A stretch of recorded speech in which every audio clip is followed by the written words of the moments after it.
आज का पहला पाठ उपदेशक ग्रंथ अध्याय 3 पद संख्या 1 से 11। पृथ्वी पर हर काम का अपना समय होता है।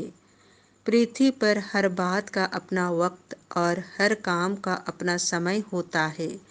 जन्म लेने का समय और मरने का समय, रोपने का समय और पौधा उखाड़ने का समय, मारने का समय और स्वास्थ्य करने का समय, गिराने का समय और उठाने का समय, रोने का समय और हंसने का समय, विलाप करने का समय और नाचने का समय, पत्थर बिखेरने का समय और पत्थर एकत्र करने का समय, आलिंगन करने का समय और आलिंगन नहीं करने का समय, खोजने का समय और खोने का समय, अपने पास रखने का समय और फेंक देने का समय, फाड़ने का समय और सीने का समय, चुप रहने का समय और बोलने का समय, प्यार करने का समय और बैर करने का समय, युद्ध का समय और शांति का समय।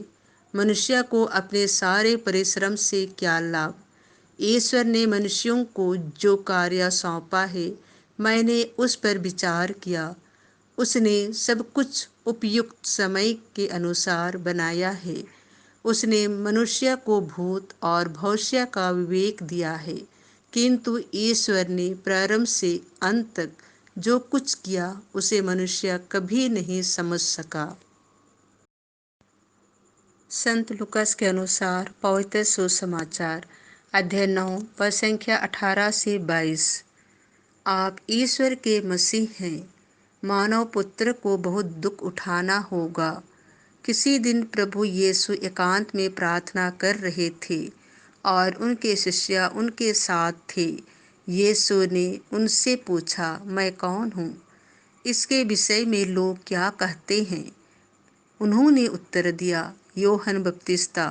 कुछ लोग कहते हैं एलियस और कुछ लोग कहते हैं प्राचीन नबियों में से कोई पुनर्जीवित हो गया है। यीशु ने उनसे कहा, और तुम क्या कहते हो कि मैं कौन हूँ? पेतरुस ने उत्तर दिया, ईश्वर के मसीह। उन्होंने अपने शिष्यों को कड़ी चेतावनी दी कि वे यह बात किसी को भी नहीं बताएं। उन्होंने अपने शिष्यों से कहा, मानव पुत्र को बहुत दुख उठाना होगा, नेताओं, महायाजकों और शास्त्रियों द्वारा ठुकराया जाना, मार डाला जाना और तीसरे दिन जी उठना होगा।